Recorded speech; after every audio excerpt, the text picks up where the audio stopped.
Indonesian President Joko Widodo delivered his State of the Nation address, rallying his people to meet the challenges of radicalism and terrorism.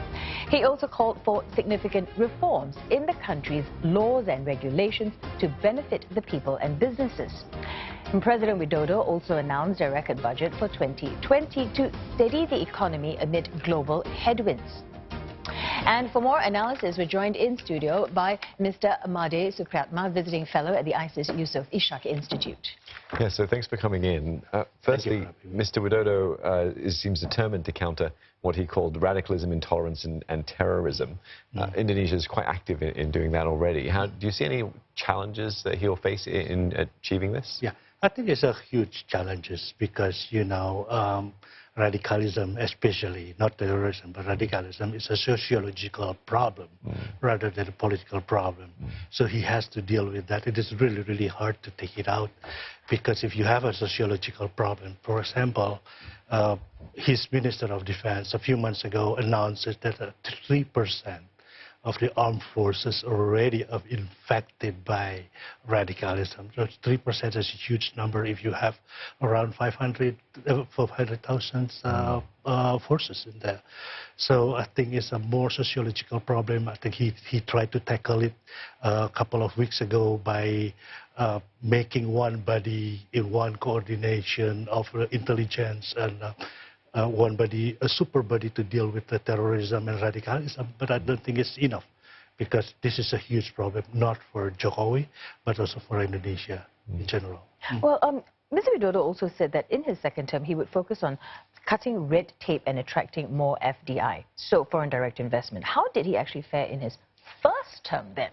I think he already did the cutting and he already expresses anger, especially to the local government, because, you know, it takes a couple of 100 days to get only one permit done. And it's not good, actually, for business. And I think he reiterated again his concern about that. And I think he wants to have one house, one clearing house for the all permit.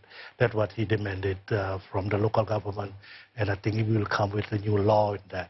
But overall, I think this is the speech itself, I think, laid out his pro-business right now, which is very, very different from his first term, which is pro-people, more populist, but right now he's more look like a developmentalist, you know, pro-business, cutting taxes and clearing the way and attracting more investment for Indonesian people. And why do you think he's taking this track? I think it's because, I don't know, probably because he wants to have a lasting legacy. Yeah. You know, if you are president, you won't be remembered as the one who bring prosperity to the nation. You remember Suharto, people in Indonesia, you like it or not, still thinking that he's a great president because they enjoyed a big, good economic growth, good stability. And also, there's no other way he will do this under populism, to scare the business. Right. He also mentioned that he's going to build on human capital. How is he intending to do on that then? Oh, it's he's very serious about this because if you look at the budget, it is 30% increase in education compared to the last year. And this is, I think, it will make a huge differences in terms of education investment, also the improvement of skills of the Indonesian workers. But again, I don't know how he can do this in the short-term period. And he's talking a lot about the demographic dividends, demographic dividends. That's what he's talking about. And he said that we will not enjoy it in 5 years' time.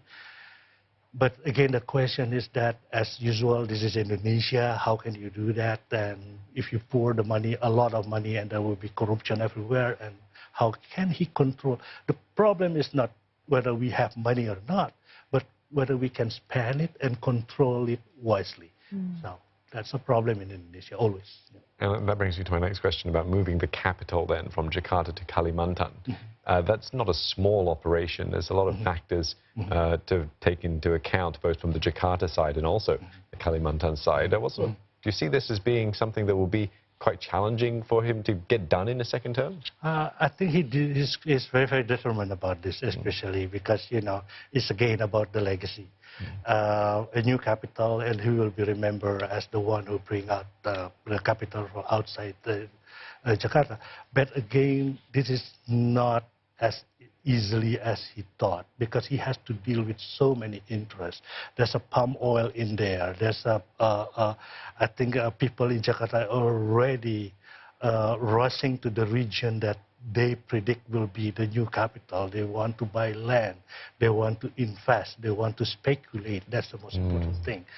I think he's supposed to announce it today during his speech, but he hasn't announced it. I think that speaks volume that how difficult it is for him.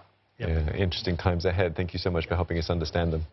And we've been speaking with Mr. Made Supriatma, visiting fellow at the Institute of Southeast Asian Studies.